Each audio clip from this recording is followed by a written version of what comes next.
Selamat pagi Ibu dosen, selamat pagi teman-teman. Kami dari kelompok 12 ingin mempresentasikan FPS 14. Perkenalkan, nama saya Anggia Yulandari dengan NIM akhir 032 dan rekan saya. Perkenalkan, nama saya Tasya Octavia, NIM akhir 023. Nah, di sini kami akan membahas beberapa materi. Yang pertama ada tokoh-tokoh aliran sisi penawaran. Yang kedua ada perbedaan pandangan keynesian dan monetaris. Dan yang ketiga ada program penurunan pajak dan anggaran berimbang. Untuk materi pertama akan dibahas oleh rekan saya. Saya akan menjelaskan tentang tokoh-tokoh aliran sisi penawaran.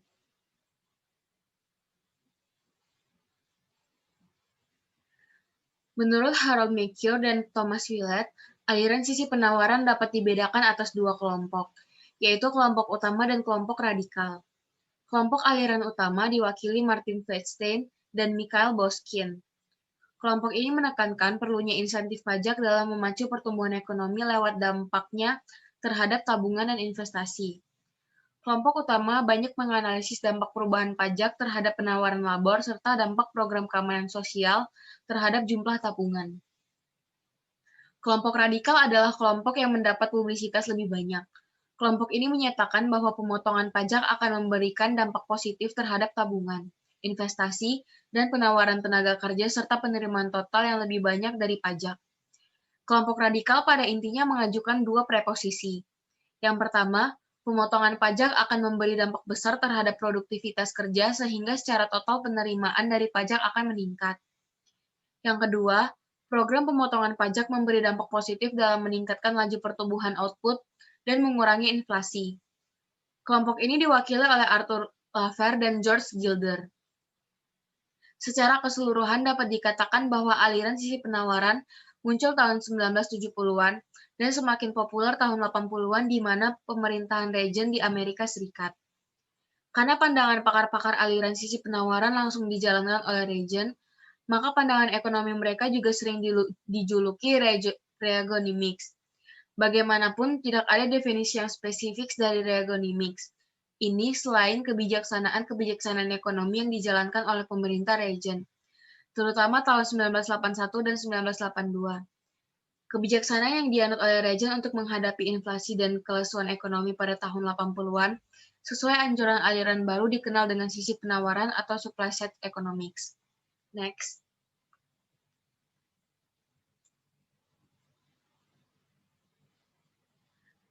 Selanjutnya ada perbedaan pandangan keynesian dan monetaris.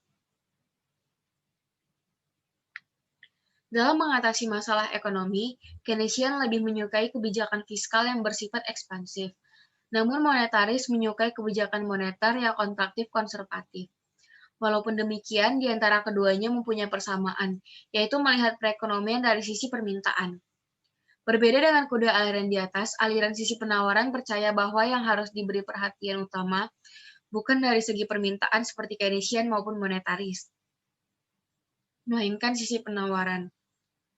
Moto kerja sisi penawaran, pakar-pakar sisi penawaran lebih meningkatkan pendapatan nasional melalui pemanfaatan sumber daya penuh daripada mencoba menekan atau meredakan fluktuasi ekonomi. Kesempatan kerja penuh sangat besar artinya bagi pemikir-pemikir sisi penawaran. Adapun kunci utama untuk mencapai tingkat kesempatan kerja penuh dengan memberi insentif pada pelaku ekonomi agar lebih rajin bekerja dan berproduksi. Perbedaan lain dari keynesian ialah kerangka analis. Keynesian menggunakan jangka pendek, sedangkan sisi penawaran dengan jangka panjang dengan mempromosikan kesempatan kerja penuh dan perubahan teknologi. Sisi penawaran mirip dengan monetaris, cenderung menggunakan jangka panjang, penggunaan kebijaksanaan ekonomi yang tidak suka kebijakan ekspansif, dan keduanya kembali melirik teori klasik yang ditinggalkan Keynes dan pendukungnya. Persamaan pandangan sisi penawaran dengan ajaran klasik antara lain, yang pertama,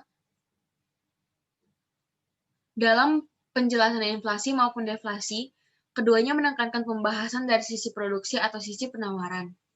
Yang kedua, dalam mengontrol inflasi, menggunakan pendekatan yang sama dengan mendorong kufra agregat ke kanan, di mana dengan cara ini produksi atau output akan meningkat. dan pada saat yang sama harga-harga ditekan ke bawah, dan dalam memperbaiki perekonomian, lebih suka mendorong sisi penawaran ke kanan bukan mengotak-atik sisi permintaan seperti yang dilakukan Keynesian. Selanjutnya akan dilanjutkan oleh rekan saya, Anggi. Ya, saya akan menjelaskan tentang program penurunan pajak dan anggaran berimbang.